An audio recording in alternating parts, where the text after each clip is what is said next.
Kingpin in stamp paper scam Abdul Karim Telgi has been convicted of forgery and cheating.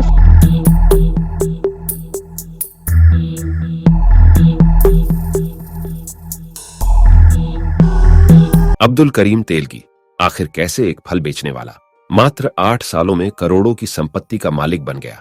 बात करेंगे आज देश के सबसे बड़े घोटाले की, जिसने पूरे देश को हिलाकर रख दिया था। जी हां, यह घोटाला था 30,000 करोड़ का। यह घोटाला था स्टैंप पेपर घोटाला। 29 जुलाई 1961 कर्नाटक के बेलगाम के खानपुर इलाके में एक रेलवे कर्मचारी के घर अब्दुल करीम तेलगी का जन्म हुआ। वो 8 साल का ही था जब बीमारी की वजह से उसके पिता की मौत हो गई, जिसके बाद घर चलाने के लिए उसका परिवार रेलवे स्टेशन पर फल और सब्जियां बेचने लगा। अब्दुल करीम को पढ़ाई का बहुत शौक था। उसने फल बेचकर मिलने वाले पैसों से अपना एडमिशन एक English medium school Sarvodaya Vidyalaya में करवा लिया। उसने बीकॉम तक की पढ़ाई की और वहीं पर छोटी मोटी नौकरियां भी करने लगा। कुछ समय बाद ज्यादा पैसा कमाने के लिए वो बेलगाम से मुंबई आकर काम करने लगा और वहीं से सऊदी अरब चला गया। वहां काम करने के दौरान उसे पता चला कि कई लोग खाड़ी देश में कमाने के लिए आना तो चाहते हैं, लेकिन पेपर में खामी होने के कारण उनका पासपोर्ट और वीजा नहीं बन पाता। इसी को ध्यान में रखते हुए सऊदी अरब से अच्छा खासा पैसा कमाकर 7 साल बाद वो मुंबई वापस आकर अरेबियन मेट्रो ट्रैवल्स नाम की कंपनी शुरू किया, जहां फर्जी पासपोर्ट, वीजा और इमिग्रेशन सर्टिफिकेट बनाकर वो लोगों को विदेश भेजने लगा।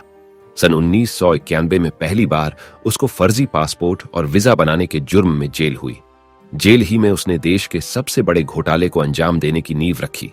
वहां पर उसकी मुलाकात राम रतन सोनी से हुई, जो कलकत्ता में स्टैंप पेपर का ही व्यापार करता था और किसी जुर्म की सजा जेल में काट रहा था। उन दोनों के बीच दोस्ती बढ़ी और राम रतन ने तेलगी को स्टैंप पेपर से जुड़े फर्जीवाड़े के बारे में विस्तार से समझाया। तेलगी को राम रतन का आइडिया काफी पसंद आया और उसने इस काम को करने का फैसला कर लिया। जेल से बाहर आते ही तेलगी राम रतन के साथ मिलकर स्टैंप पेपर बेचने लगा और साथ ही में धंधे की बारीकियों को भी समझता रहा। वो स्टैंप पेपर बेचने का सरकारी लाइसेंस भी बनवा लिया ताकि आगे वो जो भी करे उस पर किसी को कोई शक ना हो। असली खेल की शुरुआत तो तब हुई जब 1995 में कुछ विवादों की वजह से वो राम रतन से अलग हो गया। नकली स्टैंप पेपर छापने के लिए वो इंडियन सिक्योरिटी प्रिंटिंग प्रेस से नीलाम होने वाली पुरानी प्रिंटिंग मशीन को ऊंची बोली लगाकर खरीद लिया और ऐसा बोला जाता है कि वही के किसी कर्मचारी की मदद से जरूरी कागज, इंक और दूसरे मटेरियल का भी जुगाड़ डैश कर लिया। अब वो अपने गुप्त फैक्ट्री में नकली स्टैंप पेपर को छापकर और उन्हें असली स्टैंप पेपर के साथ मिलाकर बेचने लगा और देखते ही देखते उसका काम इतना ज्यादा बढ़ गया कि उसने काफी लोगों को नौकरी पर रखा और अपने इस इलीगल बिजनेस को डेवलप करने के लिए उसने 300 से भी ज्यादा मार्केटिंग के ग्रेजुएट्स भी हायर किए, जो कॉर्पोरेट ऑफिसेज से लेकर हर सरकारी दफ्तर में जाकर तेलगी के नकली स्टैंप पेपर्स को बेचने की सेटिंग करने लगे। उधर 1992 के बाद लगभग 7 सालों तक भारत सरकार के अंतर्गत आने वाले सभी प्रिंटिंग प्रेस से लगभग जितनी भी मशीन बिकने के लिए नीलामी में आती थी, उन्हें वो ऊंची बोली लगाकर खरीद लेता था।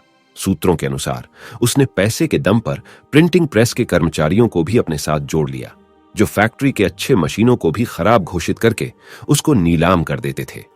भारत के लगभग 25 राज्यों के 70 शहरों में उसके फर्जी स्टैंप पेपर्स पहुंच गए और कोर्ट कचहरी से लेकर हर सरकारी दफ्तर में होने वाले काम इन्हीं फर्जी स्टैंप पेपर्स पर होने लगे और किसी को इस बात भी भनक तक नहीं लगी। वो करप्ट कर्मचारियों के साथ मिलकर लगभग पूरे भारत से ही असली स्टैंप पेपर्स को गायब कर दिया, जिससे उसके नकली स्टैंप पेपर की डिमांड बहुत तेजी से बढ़ने लगी। लेकिन इतिहास गवाह है कि गलत काम की उम्र ज्यादा नहीं होती है। लगभग 8 सालों तक नकली स्टैंप पेपर बेचकर अपार संपत्ति बनाने वाला तेलगी आखिरकार नवंबर 2001 में पुलिस के गिरफ्त में आ ही गया।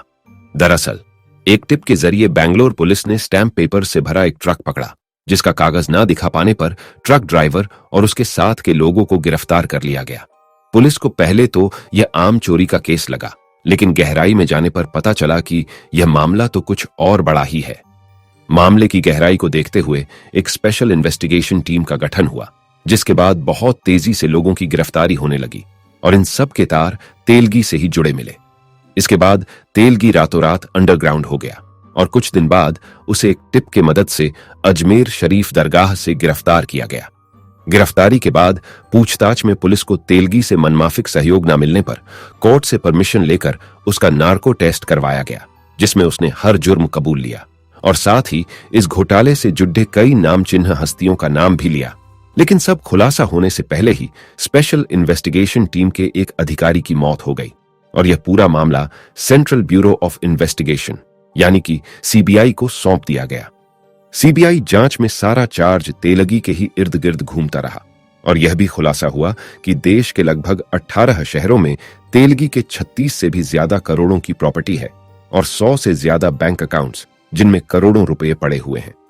सीबीआई के आकलन के हिसाब से पूरा घोटाला लगभग 30,000 करोड़ से भी ज्यादा का था। हालांकि कई एक्सपर्ट का यह भी कहना है कि यह घोटाला कम से कम 1 लाख करोड़ से भी ज्यादा का है। पूछताछ में यह कभी नहीं पता चला कि तेलगी के पास कुल कितने रुपए थे, क्योंकि इसका अंदाजा खुद उसे भी नहीं था, जिसकी वजह यह थी कि वो अपना सारा पैसा अलग अलग बोरों में भर कर रखता था। तेलगी के पास कितना पैसा था, इस बात का अंदाजा आप इससे भी लगा सकते हैं कि उसके लिए काम करने वाले आरोपी पुलिस कांस्टेबल के पास से 100 करोड़ के प्रॉपर्टी के कागजात मिले और वहीं एक पुलिस इंस्पेक्टर के पास 200 करोड़ से भी ज्यादा की संपत्ति जब्त की गई। अब आप इससे ही अंदाजा लगा लीजिए कि जब मामूली प्यादे 100-200 करोड़ में खेल रहे थे तो तेलगी के पास कितना होगा। फिलहाल पूरी जांच पड़ताल के बाद अब्दुल करीम तेलगी को 2006 में इस मामले में पूरे 30 साल की सश्रम कैद की सजा सुनाई गई। इसके अलावा पूरे घोटाले को मद्देनजर कोर्ट ने उस पर 202 करोड़ का जुर्माना भी लगाया और उसके साथ ही उससे जुड़े 6 और लोगों को भी सजा मिली थी। तेलगी को बेंगलोर जेल में ही रखा गया, जहां गिरफ्तारी के 16 साल बाद 26 अक्टूबर 2017 में मल्टीपल ऑर्गन फेलियर के वजह से उसकी मौत हो गई। उसके वकील का कहना था कि इस पूरे घोटाले में तेलगी महज एक प्यादा था और साजिश के तहत उसे जेल में एड्स संक्रमित सुई देकर मार दिया गया।